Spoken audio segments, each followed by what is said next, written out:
Bonjour à tous et bienvenue dans le JT de Book TV. Au sommaire, une école d'ostéo sur Bouc-Bel-Air pour animaux. Le vote du budget par le conseil municipal. On recevra l'adjointe déléguée aux finances, Sophie Suras, pour évoquer ce temps fort de notre commune. On fera aussi un point sur les impôts. Le carnaval de l'école maternelle d'Épin. Un concert pour les bouquins au château où le public a été remplacé par des caméras. Et la météo.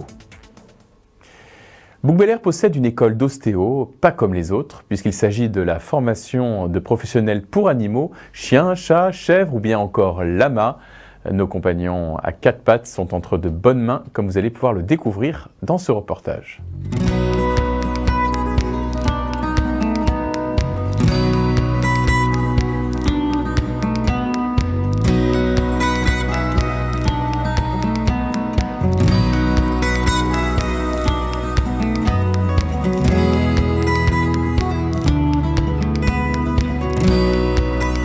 C'est une école qu'on a recréée en 2018, elle a ouvert en 2019. Elle est située sur le Décathlon Village de Bouc-Bel-Air.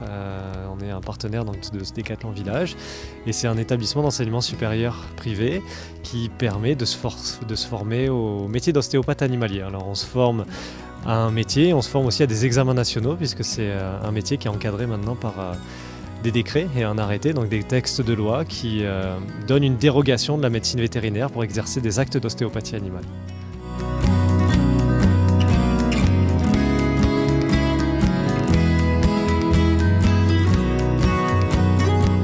Là en fait, du coup je teste les qualités articulaires et ici on a l'os du pisiforme et je regarde s'il a de la mobilité, mais là il en a pas, il est assez grippé.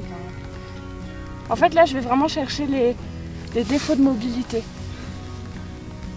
Et au niveau des tendons ici, il a des surosses. C'est une surcroissance de l'os. Et du coup, je viens tester en appuyant sur les tendons, voir si ça frotte pas sur un tendon et s'il n'a pas de douleur. S'il a une douleur, il m'enlèverait le pied.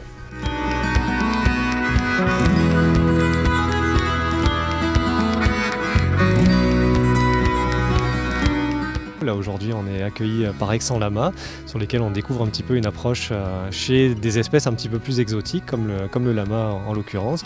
On a la chance d'avoir sur place aussi des chèvres sur lesquelles on a pu faire une approche et puis des chevaux et des poneys pour compléter un petit peu l'apprentissage qu'on avait déjà sur ces espèces. C'est une mise en application complète de l'ostéopathie humaine. C'est une mise en application. Inévitablement on est obligé d'avoir des connaissances complémentaires par rapport à l'ostéopathie humaine. D'un point de vue anatomique déjà, on est sur de l'anatomie comparée. On n'est plus sur de l'anatomie humaine, on compare avec les différents mammifères domestiques principalement, parce qu'on va travailler surtout avec des mammifères domestiques. On compare leur anatomie, on apprend leur anatomie, puis après on a un aspect médecine vétérinaire aussi qui est important, nous permettant de connaître la sémiologie de ces différentes espèces avec lesquelles on est amené à travailler. Donc les pathologies qui concernent chaque espèce, des pathologies donc spécifiques.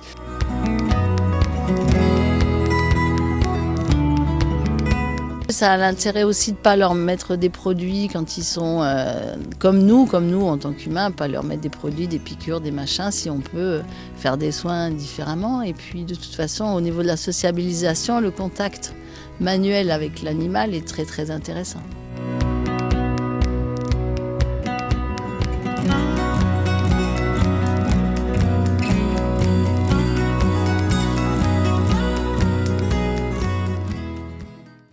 Voilà, nous recevons l'adjointe au maire déléguée aux finances, Sophie Suras. Bonjour Sophie. Bonjour Bernard. Alors Sophie, le conseil municipal a vécu un temps fort la semaine dernière avec le vote du budget. Pouvez-vous nous expliquer en quelques mots le fonctionnement du budget dans une commune ? Oui, avant tout, il faut préciser que le budget est un acte juridique qui va permettre de déterminer et de prévoir les dépenses et les recettes de la commune. Il est pris en début d'année, donc avant le 15 avril. C'est d'abord un budget primitif. Et après, en cours d'exécution dans l'année, on va pouvoir adopter des budgets supplémentaires ou rectificatifs au regard de l'exécution au fil des jours. Il est composé de dépenses et de recettes, aussi bien en fonctionnement qu'en investissement. En fonctionnement, on va retrouver les dépenses courantes de gestion du personnel, de tout ce qui est gestion des services et autres. Et pour ce qui est de l'investissement, en général, il est pluriannuel, ce qui nous permet à la municipalité de pouvoir programmer des opérations de travaux sur plusieurs exercices, de pouvoir obtenir des subventions, avoir recours à l'emprunt éventuellement pour les financer et de pouvoir planifier tout ça également en termes d'organisation pour les services opérationnels. Alors, quelles sont les grandes orientations politiques de ce Grand Cru 2021, de ce budget 2021 ? Alors, on les retrouve, les orientations politiques, principalement au travers des investissements et des plans d'investissement que fait la commune. Donc, on va retrouver en priorité donc, tout ce qui est travaux d'amélioration ou de remise en état des bâtiments communaux, le foyer des anciens, les terres blanches, Belle Ombre, la construction d'un nouveau gymnase, par exemple, et bien d'autres, le stade du Moussou et autres. Et également des travaux d'amélioration de la voirie, de l'éclairage public, un gros travail sur l'accessibilité de l'ensemble du territoire communal et de nos bâtiments communaux pour les personnes à mobilité réduite ou même les mamans avec les poussettes ou autres. Et également la poursuite du travail sur la voie verte, sur l'avenue de Thiers pour la finaliser et Sauvecannes. Sophie Suras, je vais vous poser la question qui fâche mais que tous les bouquins se posent. Nos impôts vont-ils augmenter ? Non. Les impôts des bouquins ne vont pas augmenter. Le maire et la municipalité, la majorité, ont depuis 2014 pris le parti de ne pas augmenter les taux d'imposition des bouquins, sachant que c'est un exercice très difficile car l'État qui opère des transferts de compétences, c'est-à-dire qui demande aux collectivités d'agir en son nom pour lui au travers de réalisation de missions ou autres, n'opère plus forcément les transferts financiers qui vont avec. Donc on se retrouve avec une baisse des dotations de l'État, c'est-à-dire de l'aide financière. Et les communes doivent malgré tout répondre à un service public et à l'exigence des administrés qui, bien entendu, ont des besoins. Et tout ça, sans toucher au taux d'imposition, ça devient un exercice très très compliqué. C'est du pilotage budgétaire et on a au cœur à bouc de le faire avec pragmatisme et de gérer au mieux ce budget pour ne pas impacter les foyers et les ménages bouquins. Merci Sophie. Merci à vous. À bientôt. Suite aux dernières annonces gouvernementales et au durcissement des restrictions, le carnaval de Bouc-Bel-Air n'aura pas lieu pour la 2e année consécutive. Alors cela ne décourage pas pour autant certaines écoles qui organisent leur carnaval, sans les parents bien sûr. On découvre celui de la maternelle de l'école des Pins qui a eu lieu ce matin pour la plus grande joie des petits élèves.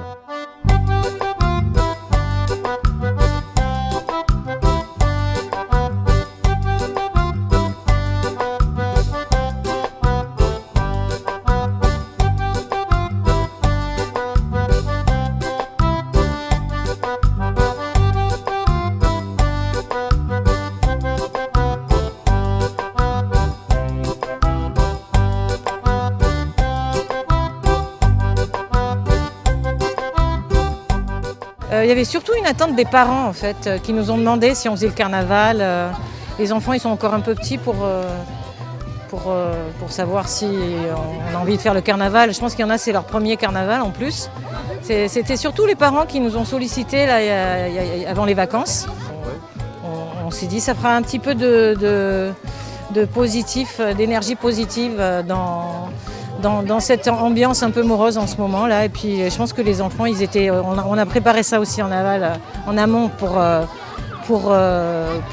parler des costumes, parce que notre thème c'est la nature cette année. Et donc ils sont tous déguisés selon le thème, donc soit en animal ou fleurs, plantes, tout ça. Et ça leur fait plaisir de voir qu'on est déguisés. Hein. Ils étaient très très contents de voir que la maîtresse, le maître aussi est déguisé. Voilà. Ouais, non, c'est vrai que là, ça fait plaisir de vivre un petit peu ce moment-là.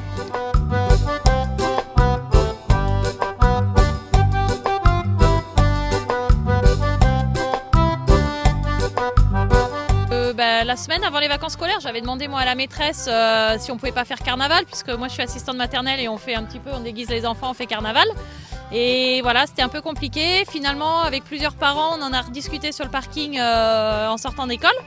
Et du coup, les parents qui disent « Ah ouais, ce serait bien, il n'y a plus rien avec le Covid en plus, c'est vrai que c'est un peu mort en ce moment. » Et finalement, on en a reparlé le vendredi des vacances avec Marie-Pierre, la directrice. Et puis, visiblement, ça a porté ses fruits et on a réussi à avoir un petit carnaval pour les enfants. Donc, on est venu faire les curieux ce matin pour voir un petit peu ce que ça donnait dans la cour.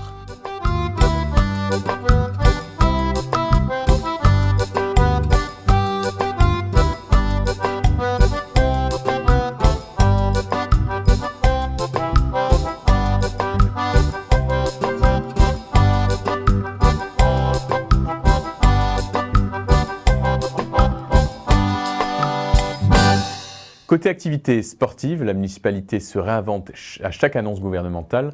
On fait le point avec Stéphane Perazzini, adjoint au maire, délégué au sport et grands événements. Les salles associatives sont toujours fermées. En revanche, les gymnases sont ouverts, mais uniquement pour les activités scolaires et parascolaires.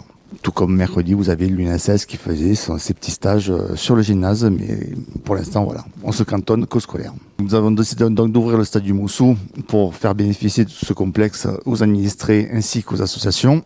Et prochainement, nous aurons donc aussi l'ouverture des sanitaires qui manquaient cruellement et qui font cruellement défaut sur cet établissement-là. Nous avons aussi parallèlement réceptionné le City Stade de Virginie de Dieu, qui lui aura des plages réservées pour le scolaire et des plages réservées pour le public. La crise sanitaire vous empêche de sortir et de voir des concerts. Pas de souci, Book Bel Air a la solution. C'est le concert qui s'invite chez vous. Le groupe Tom Sawyer, qui devait jouer au château devant un public, a joué finalement devant des caméras. Une action rendue possible grâce au département des Bouches-du-Rhône et à la municipalité de Book Bel Air. On découvre les coulisses du tournage de ce concert qui sera diffusé dès ce soir pour les abonnés de la saison culturelle et dès vendredi pour tous les bouquins.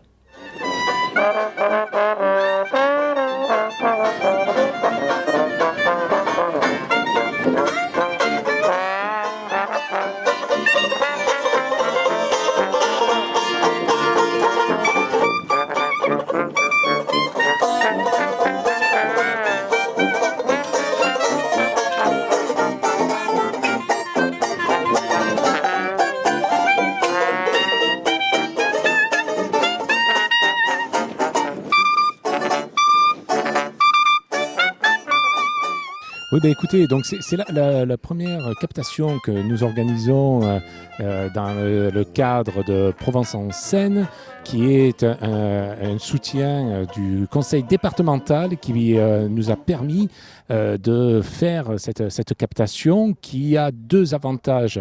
C'est permettre aux artistes de se produire dans cette circonstance assez particulière qui est la Covid. Et également, grâce à la captation, ça rentre en plein dans ce que nous souhaitons faire, c'est-à-dire ce soutien aux artistes, ce soutien que nous avons marqué depuis plusieurs mois avec le paiement des cachets lorsque cela a été possible et le soutien du secteur. Et cette captation sera mise, le deuxième intérêt majeur, c'est que cette captation sera mise sur les sites internet, Facebook et Web TV pour un accès à l'ensemble des bouquins dans les conditions du live.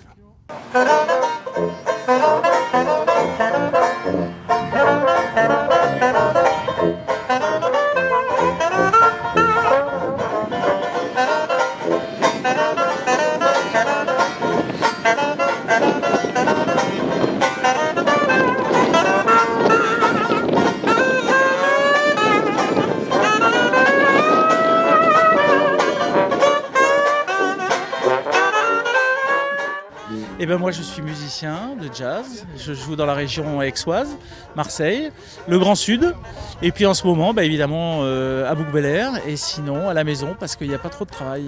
On est très impacté mais là on est au Grand Air à Book Bel Air et c'est très sympa. Et puis surtout on travaille avec une ville qu'on connaît bien, avec Diane à la culture et toute son équipe qu'on connaît très bien et on adore passer à Book. Voilà.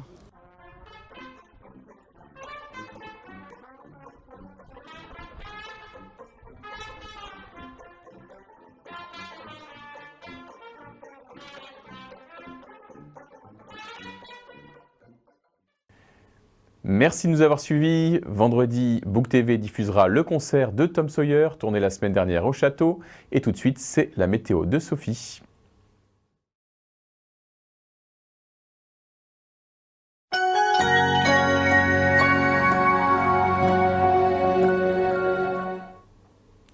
Bonjour à tous. Nous nous sommes régalés ce week-end avec un beau soleil qui nous a permis de faire le plein de vitamine D. Nous en avions bien besoin. On y a pris goût, alors est-ce que la semaine sera sous la même tendance que ce week-end passé? On le découvre ensemble et en images. Demain, mardi, On continuera à bénéficier des rayons du soleil. Un beau soleil nous accompagnera tout au long de la journée. Nous garderons toujours un peu de fraîcheur le matin avec 8 degrés et 19 degrés pour l'après-midi. Ce sera la Saint-Amédée et un beau dicton pour résumer cette belle journée, car souvent à la Saint-Amédée est de mars la plus belle journée. Mercredi, pas de changement, un beau soleil rayonnera sur l'ensemble de la commune. Un peu de vent, mais pas désagréable puisque les rafales n'atteindront que 35 km/h. Les températures du matin restent inchangées, toujours 8 degrés, et vont même légèrement grimper car on atteindra 20 degrés. Nous fêterons les Benjamins. On espère que le dicton du jour se trompera puisque souvent quand arrive Benjamin, le beau temps prend fin. Pour jeudi, eh bien le dicton de la Saint-Benjamin s'avère vrai. Gros changement climatique. Des rafales de vent allant jusqu'à 200 km/h et des chutes de neige importantes seront au goût du jour. On pourrait avoir jusqu'à 120 cm de neige, une forte baisse des températures avec moins 32 degrés le matin et aucune température pour l'après-midi puisque les thermomètres seront tous gelés. Comment ça, il y a un problème entre la carte et ce que j'annonce? Vous l'avez compris, nous serons le 1er avril. Cette tradition viendrait de l'Antiquité. Une journée était consacrée au dieu du rire dans l'ancienne Grèce. C'était le jour des farces et d'inversion des rôles. Cette tradition a été reprise par les Romains avec la déesse Aphrodite. Nous en profiterons aussi pour fêter les Hugues. Si c'est une espèce de blague que vous faites, c'est pas drôle. Et je suis un spécialiste, je suis un poisson clown. Avec un peu plus de sérieux, nous passons à vendredi. Avec une légère instabilité qui s'installera au cours de la journée, mais le soleil restera majoritaire. Les températures montent encore un peu avec 10 degrés le matin et 21 degrés l'après-midi. Ce sera les Sandrines qui seront à l'honneur ce vendredi. Le dicton du jour, au moment où commence avril, l'esprit doit se montrer subtil. Notre week-end devrait s'annoncer agréable, même si parfois le ciel pourra être un peu couvert par l'arrivée de nuages qui ne devraient pas être menaçants. Côté température, on gardera la douceur avec des températures comprises entre 10 et 20 degrés. Lundi prochain sera le lundi de Pâques. Vous retrouverez votre JT ainsi que le bulletin météo mardi soir exceptionnellement. Je vous souhaite à tous une belle semaine, un beau week-end de Pâques et je profite de l'antenne pour souhaiter un bon anniversaire à mon mari. À mardi!